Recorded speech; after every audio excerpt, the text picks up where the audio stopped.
Cinderella का लहंगा और sandal का जादू। सिंड्रेला का जन्म फ्रांस के एक गरीब परिवार में हुआ था। सिंड्रेला जब 5 साल की थी तभी सिंड्रेला के माता पिता की मृत्यु हो गई थी। अब सिंड्रेला अपनी चाची सूफी और चचेरी बहन चारू के साथ रहती है, जो सिंड्रेला को बिल्कुल प्यार नहीं करती थी। सिंड्रेला की चाची सूफी और चारू दोनों सिंड्रेला पर खूब अत्याचार करते हैं, उनसे घर का सारा काम करवाते। सिंड्रेला उनके घर में सिर्फ एक नौकरानी बनकर रहती थी। ऐसे ही एक दिन पूरे गांव में घोषणा होती है, सुनो सुनो सुनो, इस राज्य के सभी लोग ध्यान से सुनो। हमारे राजा अनालिश के लिए एक कुशल और सुंदर राजकुमारी की तलाश है, जिसके लिए महल में कल रात एक सभा का आयोजन किया जा रहा है।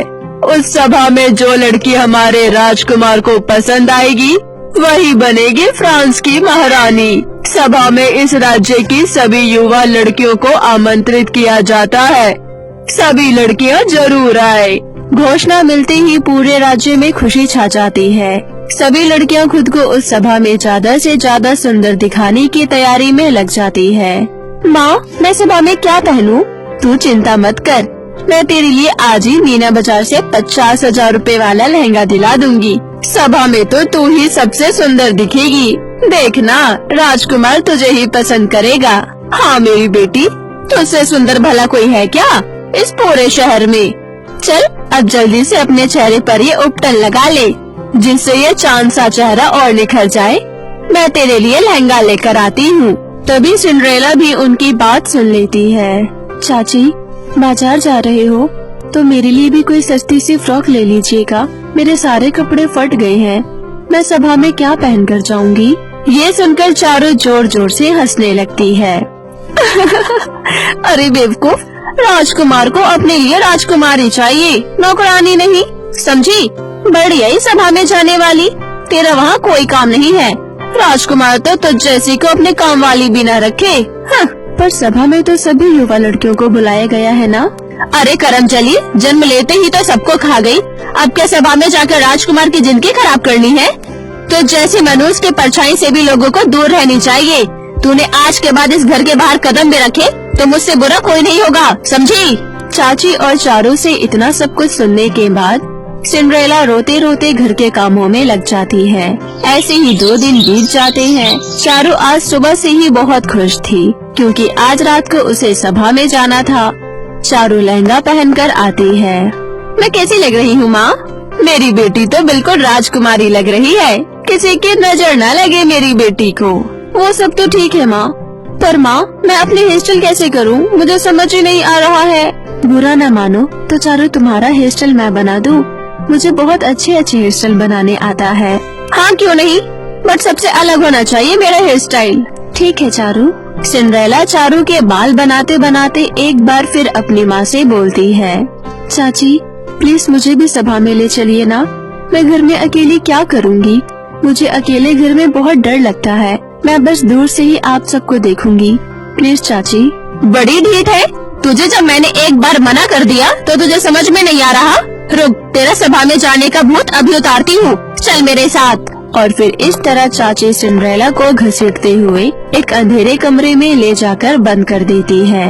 अब सड़ यहीं पे, चल बेटी सभा के लिए देर हो रही है।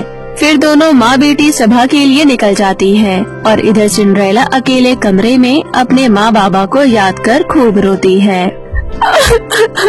माँ मुझे अंधेरे से बहुत डर लगता है। माँ पिताजी आप मुझे इतनी जल्दी छोड़कर क्यों चले गए? क्या मैं आप लोगों को पसंद नहीं थी?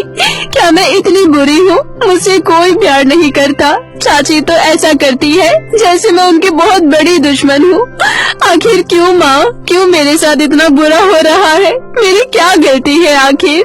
तभी वहाँ पर एक तेज प्रकाश होता है और एक बहुत ही सुंदर परी वहाँ आती है। उठो सिंड्रेला, रो नहीं, मुझे तुम्हारी माँ ने एक संदेशा देकर मुझे यहाँ भेजा है। तुम इस दुनिया की सबसे खुशनसीब लड़की हो और तुम्हारी जिंदगी में बहुत सारी खुशियाँ आने वाली है। मेरे साथ आओ। और फिर इस तरह परी सिंड्रेला को अपने साथ बाहर लेकर आती है और अपनी जादुई सितारा छड़ी से सिंड्रेला के ऊपर कुछ जादू करती है। जादू करते ही सिंड्रेला नौकरानी से एक बहुत ही खूबसूरत राजकुमारी में बदल जाती है। सिंड्रेला, अब तुम उस सभा में जाने के लिए बिल्कुल तैयार हो। चलो, अब मैं तुम्हें सभा तक छोड़ दूं। अब तुम सभा में जाओ, तुम्हारे साथ सब अच्छा होगा। लेकिन याद रहे, 12 बजे से पहले तुम वापस आ जाना, वरना तुम फिर से पहले जैसी हो जाओगी। इतना बोलकर परी वहाँ से चली जाती है और सिंड्रेला सभा के अंदर जाती है। सिंड्रेला जैसे ही महल में पहुँचती है, सबकी नजर सिंड्रेला की तरफ ही होती है। अरे, इतनी सुंदर लड़की कौन है? कहाँ से आई है? हमारे यहाँ की तो नहीं लगती, पर बहुत ही प्यारी है। चारों भी सिंड्रेला को देखकर उसे नहीं पहचान पाती है। चारों सिंड्रेला के आगे जाकर खड़ी हो जाती है। कुछ ही देर में राजकुमार अनालिश आते हैं। अनालिश के आते ही उसकी नजर सबसे पहले सिंड्रेला पर जाती है और उससे हटती ही नहीं है। राजकुमार को सिंड्रेला एक ही नजर में इतनी पसंद आती है कि वो उसे ही अपनी राजकुमारी के रूप में पसंद कर लेते हैं। राजकुमार सिंड्रेला की तरफ बढ़ ही रहे थे, लेकिन चारों को लगता है कि राजकुमार उसके तरफ आ रहे हैं। देखो माँ, राजकुमार को मैं ही पसंद आई हूँ, वो मेरी तरफ ही आ रही है।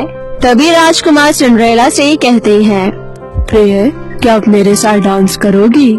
सिंड्रेला खुशी से हाँ कर देती है और राजकुमार के साथ डांस करने लगती है। काफी देर डांस करने के बाद सिंड्रेला की नजर घड़ी के कांटों पर जाती है। हे भगवान, 12 बजने वाली है, मुझे जल्दी यहाँ से निकलना होगा। और फिर सिंड्रेला राजकुमार का हाथ छुड़ाकर वहाँ से चली जाती है। अरे सुनिए तो, हेलो, ये आपकी सैंडल तो लेते जाइए। लेकिन सिंड्रेला मुड़कर नहीं देखती और भागते हुए अपने घर की तरफ चली जाती है। इधर राजकुमार सिंड्रेला को हर तरफ ढूंढते हैं, लेकिन वो उसे कहीं नहीं मिलती। बस मिलती है तो उसकी एक सैंडल, जो भागते वक्त वहाँ छूट गई थी। राजकुमार सभा में उपस्थित सभी लड़कियों को वो सैंडल ट्राई करवाते हैं, पर वो किसी के पैरों में फिट नहीं आता। अगले दिन राजकुमार सिंड्रेला के यादों में ही खोया हुआ था। वो उसे भूल ही नहीं पा रहे थे। बार बार उसके दिमाग में सिंड्रेला ही आ रही थी। मंत्री, मुझे किसी भी हाल में इस सैंडल वाली लड़की चाहिए। मैं शादी करूंगा तो सिर्फ इसी सैंडल वाली लड़की से। राजकुमार, रात से हम हर जगह इस सैंडल वाले लड़के को ढूंढने की कोशिश कर रहे हैं, पर वो हमें कहीं नहीं मिली। वो मुझे नहीं पता, वो आसमान से तो नहीं आई थी ना, इसी राज्य से आई थी। जाओ और राज्य का एक एक घर छान मारो, मुझे हर हाल में वही लड़की चाहिए। जो हुकुम महाराज। और फिर मंत्री कुछ सिपाही के साथ पूरे राज्य के एक एक घर में जाकर उस लड़की का पता लगाने की कोशिश करते हैं, लेकिन वो लड़की उन्हें नहीं मिलती। अंत में वो सूफी के घर आते हैं और वो सैंडल चारों को ट्राई करने देते हैं। ये मेरी ही सैंडल है, देखो मेरे पैरों में फिट भी आ गई। क्या बकवास है, सैंडल तुम्हारे पैरों से बड़ा है। तुम्हें झूठ बोलने पर इसकी सजा भी हो सकती है, इस बात का ध्यान रहे। माफ करना, ये मेरा नहीं है। मंत्री निराशा से चारों के घर से जा ही रहे थे कि तभी उसकी नजर घर में काम कर रही सिंड्रेला पर जाती है। सुनिए, कृपया आप ये सैंडल पहन के दिखा सकती हैं? आप भी मंत्री जी क्या मजाक कर रहे हैं? उस नौकरानी को इतनी महंगी सैंडल पहनना तो दूर, उसने इसे सपने में भी देखा तक नहीं होगा। वो उसका हो ही नहीं सकता। जितना कहा जाए उतना ही बोला कीजिए। राजा का हुक्म है, सभी लड़कियों को सैंडल पहनाकर देखा जाए। आप प्लीज पहनिए इसे। सैंडल पहनते ही सिंड्रेला के पैरों में वो सैंडल बिल्कुल फिट आता है। ये देखकर सभी हैरान रह जाते हैं। तो वो आप ही है जो रात में महल में आई थी, चलिए हमारे साथ। और फिर मंत्री सिंड्रेला को बहुत ही इज्जत के साथ महल ले आते हैं। अच्छा, तो आपका नाम सिंड्रेला है। सिंड्रेला, मैं आपको अपने राज्य और दिल की रानी बनाना चाहता हूँ, क्या तुम मुझसे विवाह करोगी? सिंड्रेला खुशी खुशी हाँ कर देती है और फिर सिंड्रेला और राजकुमार की बड़े ही धूमधाम से शादी हो जाती है और फिर दोनों खुशी खुशी महल में रहने लगते हैं। तो मेरे प्यारे दोस्तों, कैसी लगी आपको मेरी ये कहानी? मुझे कमेंट करके जरूर बताएं और इसे अपने दोस्तों के साथ भी शेयर करें। और हाँ दोस्तों, अगर आपने अब तक हमारे चैनल चंदा टीवी को सब्सक्राइब नहीं किया है तो प्लीज जल्दी से नीचे लाल बटन दबाकर अभी कर लें। तो मिलती हूँ आपसे फिर किसी नई कहानी के साथ, तब तक के लिए आप अपना ध्यान रखें। बाय बाय दोस्तों।